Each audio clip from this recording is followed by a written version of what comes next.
Welcome to Your Health Reset, where we address the real root causes behind health issues today to get you rapid results on your health journey so you can be who you came here to be, mind, body, and spirit. I'm your host, Sinclair Kennally, survivor of complex chronic illness, expert on resolving root causes, and co-founder of Detox Rejuvenation and Meditation RX. Let's get started. Welcome back. I'm your host, Sinclair Kennally, and today I am joined by someone whom I have the greatest respect for, Dr. Tom O'Brien. Welcome, Dr. Tom. I have to just do a little bit of an intro for you. Not that you need it, but for so many people. But it's really important that people understand that Dr. Tom is actually the grandfather in so many ways. The Modern Health Summit and the format of that, about bringing people together to talk about these crucial issues so that we as a community of people who are working on their health and practitioners can become ever better at finding those solutions in a timely way, right? Thank you so much. It's a pleasure to be with you. Yeah. And of course, you're a best-selling author, and you certainly have popularized the awareness of the issues around gluten and what we can do about it. And so I would love to jump into that in greater detail with you today. And one of the things that I really admire about you is your ability to speak at a very big picture level of what you see from sort of that 30,000 foot view. Perhaps we could start there before we dive into specifics. What do you see when you look at the picture of health from that 30,000 foot view? Good question. Thank you. When you have a health condition that you want to do different, you want to see different results, and you've been trying and you're not getting the results you want, you need a 30,000 foot view. Now, what does that mean? If you board an airplane and you've got a window seat and you look out, you can see maybe the plane next to you at the gate next to you, and you can see the baggage guys throw your bags up onto the conveyor belt. You hope they don't break anything in your bag, and you see it flying up there, right? When the plane gets pushed away from the gate, you can see the other gates. Oh, look, there's planes all along there. And then the plane taxis out towards the runway. You say, oh, this runway is a line of trees along the runway. Maybe it's the fall and they're turning color. Oh, isn't that pretty? And then the plane starts to take off. You say, oh, that's actually a forest. And, oh, look, there's a lake down there. Oh, there's the skyline. And the higher you get, the more you see.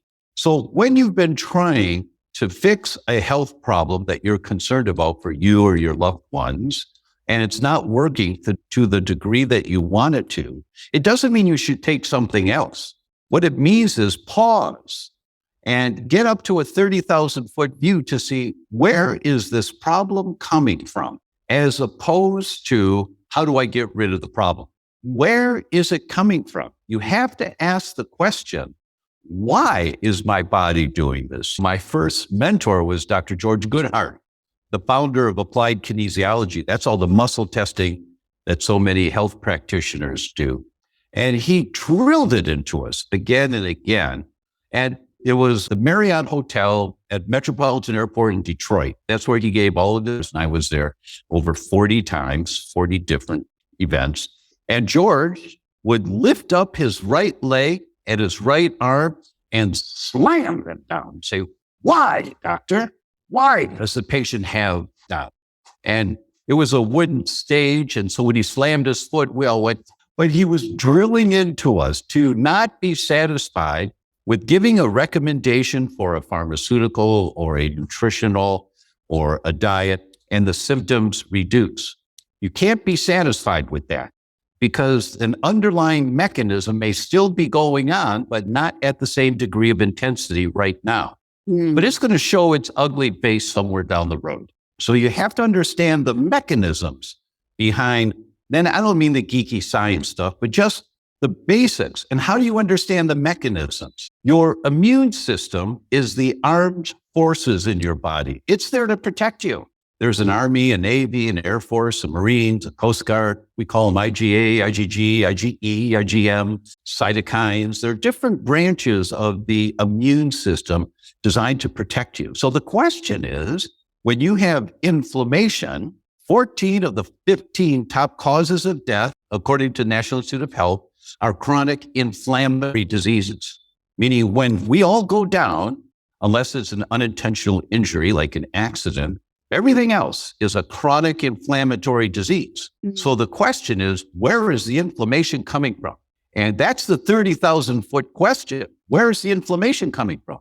Well, inflammation is the result of activity of your immune system. So your armed forces is trying to protect you from something. So the question is, what's it trying to protect you from? And when you look at what is it trying to protect you from, now you start, wow, I didn't know that eggs are a problem for me. I feel fine when I eat eggs. It doesn't matter how you feel. It really doesn't when you eat something. The ratio is 8-1. For every one person that has gut complaints when they eat wheat, as an example, there are 8 people that don't have gut complaints. They get seizures, or they get psoriasis, or they get rheumatoid, but their gut feels fine when they eat it. So they think, I feel fine when I eat this food. So you have to look to the immune system, your armed forces, to see what is it trying to protect you from. And that's where you start to reduce the inflammation that's accumulating and causing the symptoms, whatever your symptoms are. Yeah, I think that's really well said. And thank you for unpacking that, because I think we're still overcoming, even in the functional medicine world, the sense of like, oh, if I only have to do something about this if it hurts. And if it hurts, then I'll take a pill. Even if it's not a painkiller, it's a supplement. It's still a pill for every ill. We have to get out of that paradigm and think more systemically, right? Right. Exactly. So, and now the testing is so accurate. If you know what tests to do, that's the $1 million point, because most doctors are using tests where the technology is from the 1980s, the 1990s, the early 2000s, which are okay tests, but they're wrong 3 out of 5 of 10 times, meaning their sensitivity and specificity is about 70 to 80%. Usually, some of them 50%. For example, everybody knows that you go to an allergist if you're afraid that your child has allergies, and they do a skin prick test that they've been doing since 1956. It's the same test. And the studies now show us that it is accurate for children 46% of the time, and for adults 54% of the time, meaning it's wrong half the time, completely wrong. But our allergists are still using that pin prick test as a determining factor to see, do you have a problem with this particular food? So you want testing that's highly sensitive and specific so that you can find out, what is my immune system working so hard to protect me from? So I have to ask you then, what are some of your favorite tests to run? I want to hear you say it. Mayo Clinic came out in January of 2016. And I've been in the world of celiac disease and gluten problems for many years. And I've been called a nutcase for talking about this outside of celiac. I started my first official tour on that in 2008. We did 26 cities in 2008, 8-hour days, 324 studies that I showed the doctors, study after study. And they just sat there and went, wow, I had no idea. And that was 2008, right? And so I've known about the problems with testing for a long time. Well, in January of 2016, one of the top gastroenterologists in the world, who was at Mayo Clinic, there are 4 guys I call the horsemen of celiac disease, the 4 horsemen. Alessio Fasano, who's now at Harvard. He was at University of Maryland back then.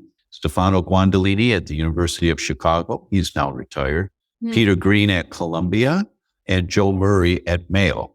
They have been the premier researchers publishing paper after paper, teaching all of us clinicians about the manifestations of celiac disease.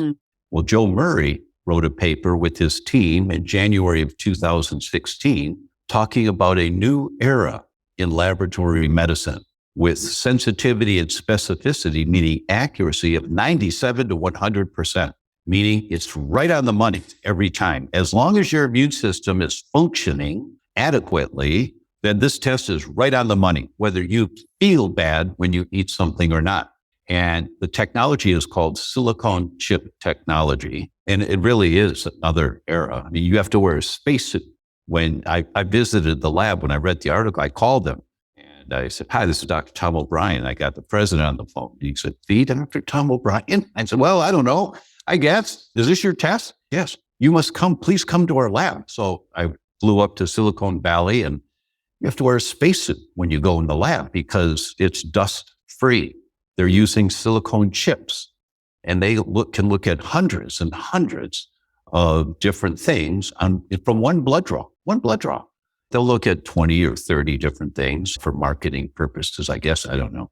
But they're extremely accurate. So the very best tests in the world right now for wheat sensitivity outside of celiac disease or with celiac, or lectin sensitivity, or egg sensitivity, or dairy sensitivity, they're called the zoomers because you zoom in on the problem. That's the language that the lab decided to use. And for example, with the brain zoomer, you look at 53 markers of inflammation in the brain.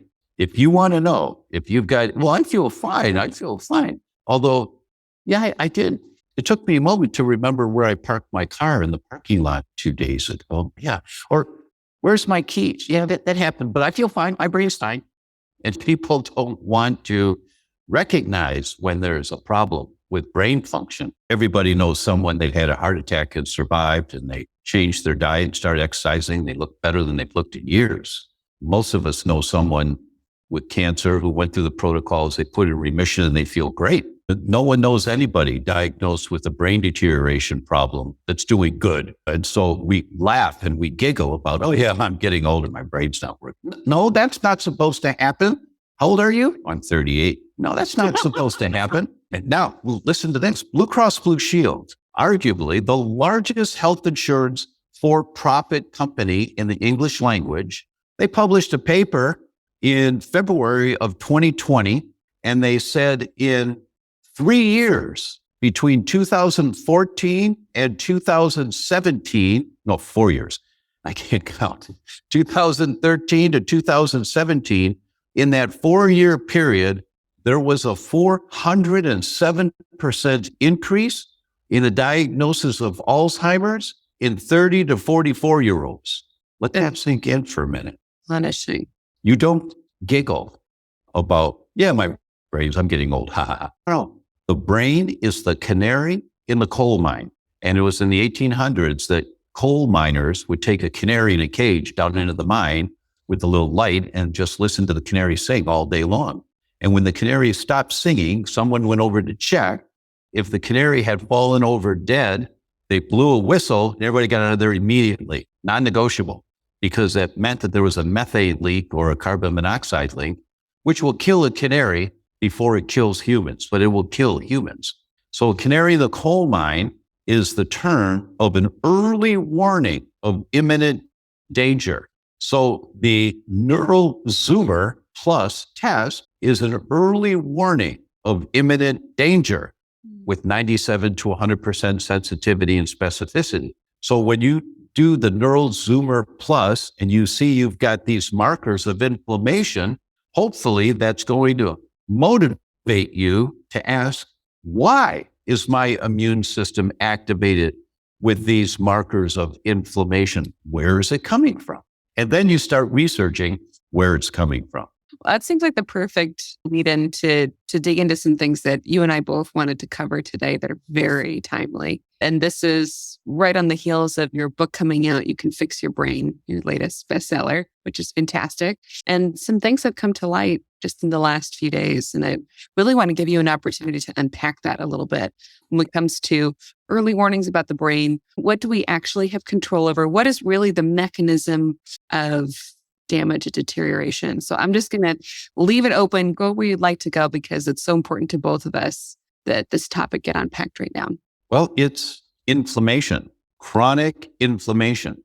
14 of the 15 top causes of death are chronic inflammatory diseases. And one of the primary reasons why the incidence of brain dysfunction, meaning our kids with autism, our kids with attention deficit, the incredible increase in kids on antidepressants and anti-anxiety medication, it's just going through the roof. The brain's not functioning properly. And a primary reason for that is because never in the course of human history have we as humans been exposed to as many toxins as we're exposed to every day. And we have no genetic protection against any of this. When you store leftover chicken in a plastic storage container in your refrigerator, and the next day you take the chicken and you eat it, it's got phthalates in it. Phthalates are the chemicals used to mold plastic. When you apply nail polish, the phthalates, which make the polish hard, dry and make it hard, some of the phthalates are in your bloodstream in 4 to 5 minutes. That when you go to sleep at night, the flame retardant chemicals in the sheets that you use and the blankets that you use, if they're not organic, the flame retardant chemicals outgas into the air. You can't smell it, you can't taste it, but it outgasses for years. After 50 washings, those chemicals are still there and outgassing in minute amounts.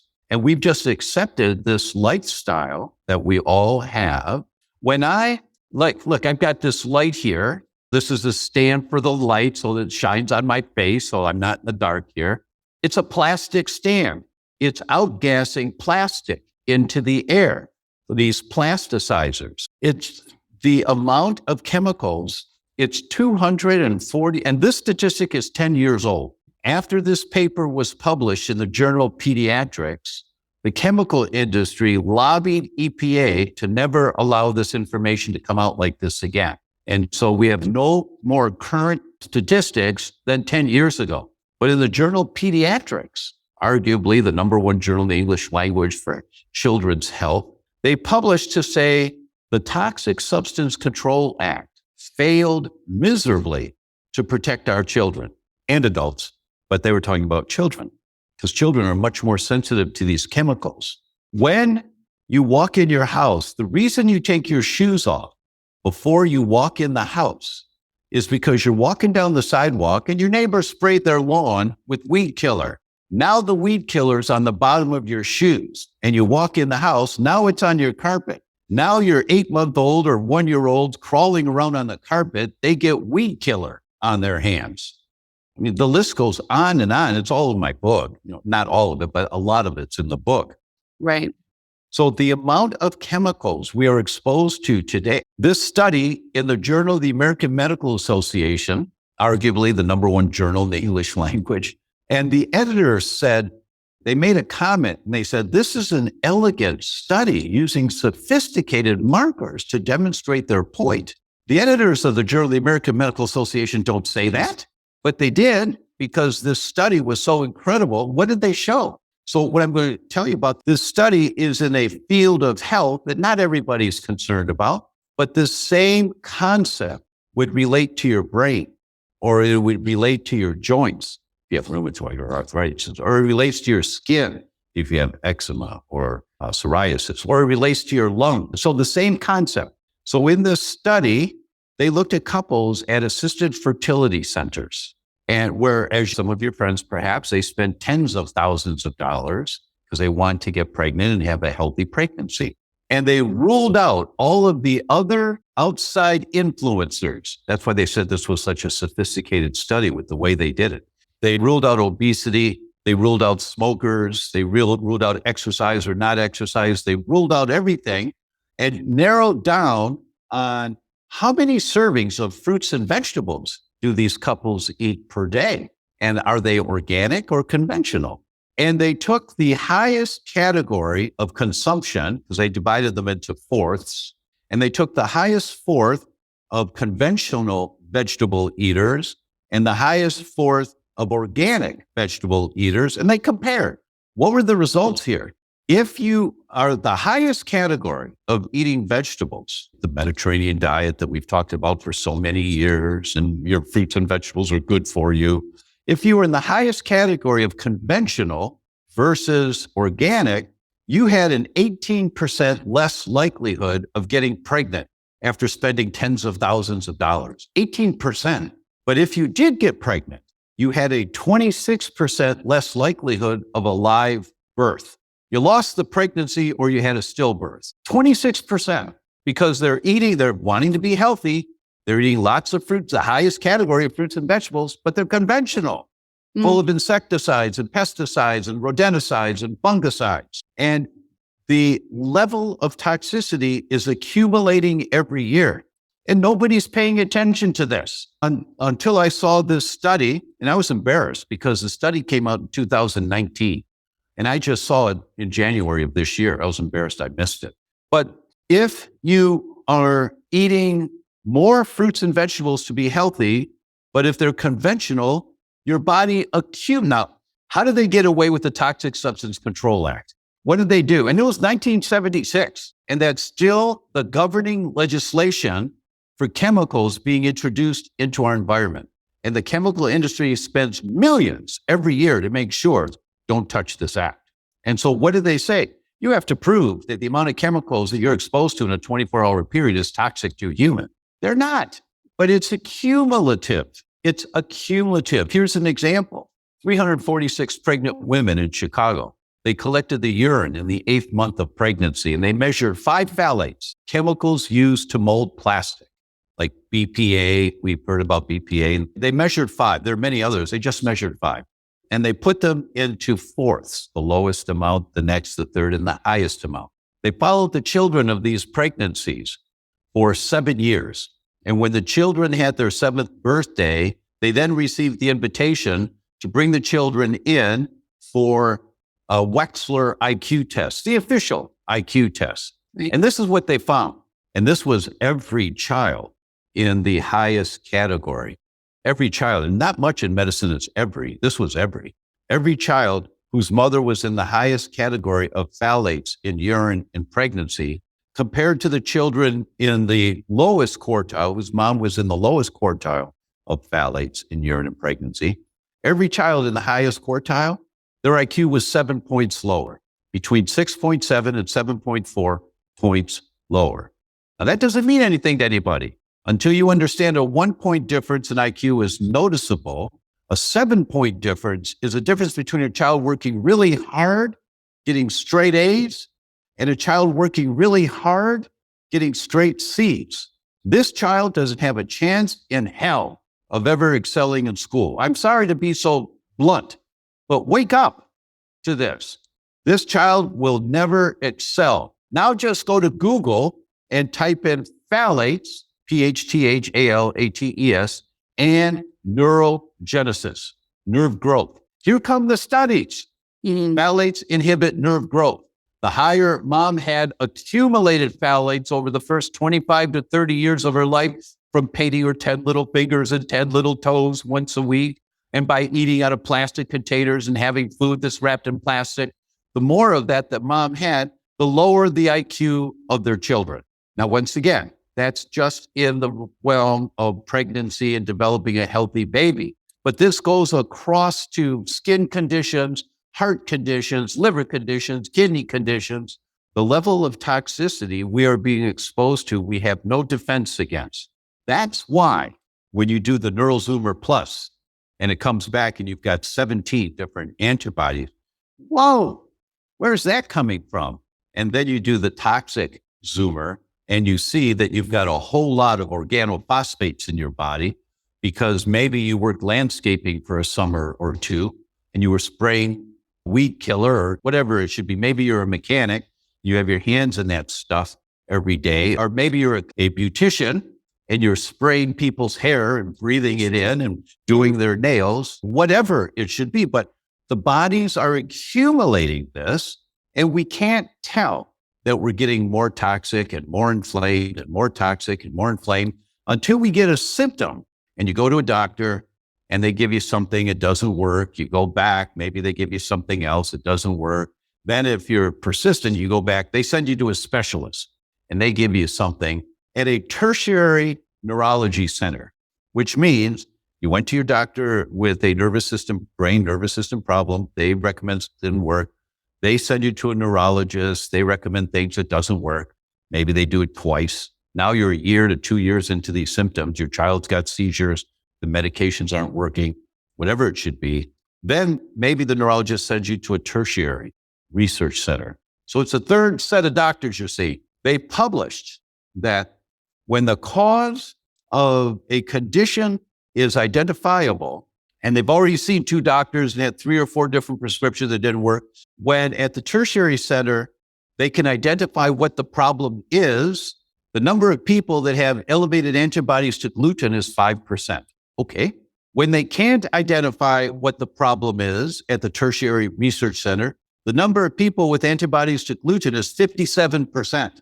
And they put them on a gluten-free diet, they get better.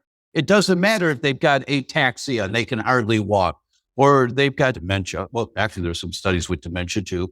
But whatever the neurological peripheral neuropathies, it doesn't matter. They get better because in those people, gluten was the gasoline on the fire, causing the inflammation that manifested wherever their symptoms were.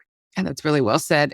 So what is interesting to me is the way that you look at everything in terms of a systemic perspective, because I do too. It's such a fine line when we're talking about this overwhelming onslaught of daily exposure. People think that they have to be somewhere like that looks really bad on the outside in order to, like to live in like some toxic ghetto or something. No, it's in our food, it's in our air, it's in our water, and it's in our personal care products. You have to learn all of the little things to do. And there are 36 things in my book, You Can Fix Your Brain. I had a 2-week argument with Rodale Press on the title. No, you can't do it. Well, why not? This is the message. You can fix your brain. That's the message. But there are 36 different things to do. Here's 3 organic cosmetic companies where you're not going to get the phthalates, right? Here's 3 places to order glass storage containers. Get rid of the Tupperware. Here's a couple of air filtration systems that really work well. Here's some water filtration systems that really work well. It's overwhelming to try to do it all. That's why the subtitle of the book is so important. The subtitle of the book, You Can Fix Your Brain, is just 1 hour a week to the best memory, productivity, and sleep you've ever had. Why? Because it's not a cutesy title. It's the only way to be successful. You tell your family on Tuesday nights after dinner, on Sundays after services, whenever it is, but at the same time, every week, I'm going to apply 1 hour to learn how we can be healthier. Don't bother me in this hour. I need to study. And then you go to the book and you look at 3 URLs for glass containers. There's mileskimball.com and Amazon and whatever the third one was, I don't remember. When you go and say, I like those. And you order 3 round ones and 2 square ones and 1 for the pie. And you pay with the credit card, you hit send. It took you an hour, but now you're done. And never again are you going to poison your family with minute amounts of phthalates in the leftover food stored in plastic storage containers. Give the Tupperware to your husband to store nails in the garage. That's what it's good for. That's fantastic. Yeah. So what I want people to be taking away from this, and I hope that they already are, but I'm just going to draw a big highlighter around this, is that it's extremely doable. It's around and it's not too late. And the biggest mistake you can make is to become aware of these issues and go into despair about it or denial and check out, because all of your opportunity is right here. Amen. It's overwhelming. You read my book, it's overwhelming. The 30,000 foot view.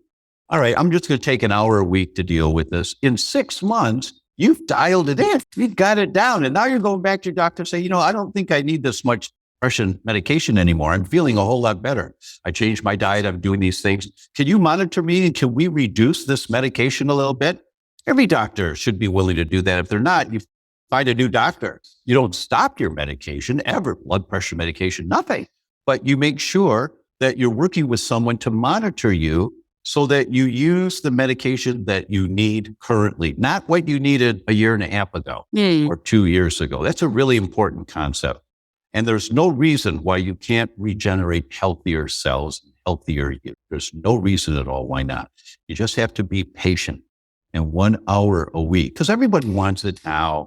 We want the results right now. And that type of demand is going to keep you like the dog chasing its tail. You just get nowhere with that. You feel a little better, you go down again. You feel a little better, you go down again. You feel a little better, you go down again. And it gets more and more depressing. I think it's a really empowering note to end on, but I can't help myself. I want to give you a chance to unpack a little bit of a controversial thing that just happened last week. So by the time this comes out, it'll be a few weeks from now. But I'd like to hear your thoughts on the amyloid plaque. Pretty startling that this researcher published a paper in 2006 that's been referenced as evidence over 2,000 times. 2,000 different research papers have used this paper as the evidence that the problem with Alzheimer's is beta-amyloid plaque. No, it's not. But everyone assumed that because the pharmaceutical industry now put all their attention, how do we get rid of beta-amyloid plaque? And they have failed again and again. 2 pharmaceutical companies closed their Alzheimer's research departments in the last 3 years and laid off all the scientists. They fired them. Why? Because they spent billions and they realized they're never going to find a cure for Alzheimer's by going down the beta-amyloid pathway. So what happened in that research paper is the guy forged the photos of the test results. He photoshopped them so that it supported his conclusion that beta-amyloid was the problem. And it's not. It's not. And there were studies that kept coming out over the last 8, 10 years that would say, well, it kind of seems like soluble beta-amyloid is really good for you. And it's the insoluble that's not so good. And those kind of studies, they just got poo-pooed. Oh, what a nonsense. The guy's a nutcase. He doesn't know what he's talking about, because everyone accepted the beta-amyloid premise. And it's not beta-amyloid. It's the type of beta-amyloid, because they identify elders that on brain scans have lots of amyloid, beta-amyloid in their brain, but they don't have dementia. Why not? It's because the type of beta-amyloid they have is soluble, meaning that it moves around, it interacts, it's there to protect you. It's part of your brain's immune system. But the insoluble beta-amyloid it's like sticky mud. And that's really the problem. And so the papers that came out in the last couple of years have been saying those that have low soluble beta-amyloid have much higher risk of dementia, much higher risk. So what's the difference? How does beta-amyloid go from being soluble, a useful component of protection in our brains, to insoluble? It's inflammation that does. It's called reactive oxygen species, but that's a geek term, but it's just inflammation. So what do you have to do? You have to lower the inflammation. Well, how do you do that? You have to ask the question, where's the inflammation coming from? That's exactly what we talk about in You Can Fix Your Brain. And so now with this study that's just come out, it's like shame on you to that guy and the team that did that. If it was more than one person, shame on them, because so many hundreds of thousands of people have suffered and died, and the family members, because science wasn't focusing on a way to stop the inflammatory mechanism killing off brain cells. It's the same mechanism as your joints that gives you rheumatoid, or your skin with psoriasis, killing off skin cells, or your skin with vitiligo, the white spots on your skin. It's inflammation. I make it sound so simple, but it really is. Live an anti-inflammatory life as best you can. Well, what does that mean? Read the book and find out. That's how you learn all of the little checklists of things to do, but it's so overwhelming. You just do one thing a week, just one. And if you want to do more, you can, but you just say, all right, at least every week, I'm going to do one thing, one more thing. And in 6 months, you've changed your environment. I am allergic to gluten and dairy, and I really love pizza, but I'm allergic to this stuff. Wow, I do have these organophosphates in my body, so I have to learn how to detox. But you learn what to do over time, and it's all about having patience. I agree. And belief and hope, right? Yeah. What I love about what you just said in debunking the whole now clearly falsified amyloid plaque study is that we have a choice where we can go into anger about that getting put through and being referenced over 2,000 times and having, as you say, the focus in the wrong place. Or we can actually look at this with fresh hope and say, you know what? We don't know as much as we think we do. And we might be way more in control of this than we thought. So yeah. And you really are on safe ground by asking the question, is this an inflammatory component for me or an anti-inflammatory component?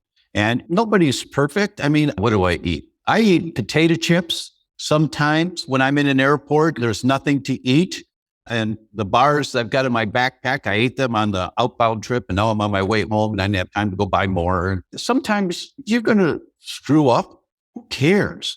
It's just that the majority of time you're focusing in the right direction. Your body wants to be healthier. You have an entire new body every couple of years. Some cells regenerate every few days. Every cell in your body regenerates. Why don't you regenerate healthier cells than what you've got right now? Because the environment around the cells is the same environment that's caused the problem, producing the inflammation. So you have to change the environment around the cells, and you automatically will make healthier cells. Why do I say that? Because your library, your DNA is for you to be a 10.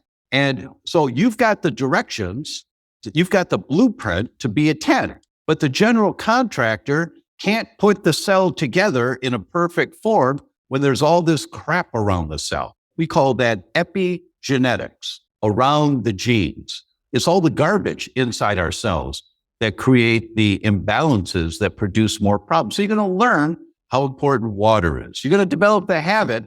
You wake up in the morning, most people go to the bathroom first thing. The very next thing you do before anything else is you drink 2 big glasses of water. Immediately, within a couple of days, you notice that your bowel movements are better. You feel a little refreshed. You look forward to that water in the morning, or if you forget one day, you say, oh, I just don't feel so good. And you'll learn these lifestyle habits that will make a difference for you. Well, thank you for breaking it down into such doable steps and making it so accessible for everybody. Because when I was really ill, I was like, can you just bottom line just like one small thing? Because I only have this much energy, at a time. Right. Thank you so much for your contribution to this summit, but also to this whole conversation, Dr. Tom. It's such a joy to get to interview you and to help highlight your expertise. Thank you, Sinclair. Pleasure for me too. Thanks for listening. Go to detoxrejuvenation.com to find the links in the show notes to everything we covered in this episode. Please subscribe, review, and share with other humans who need this precious information. Let's help each other.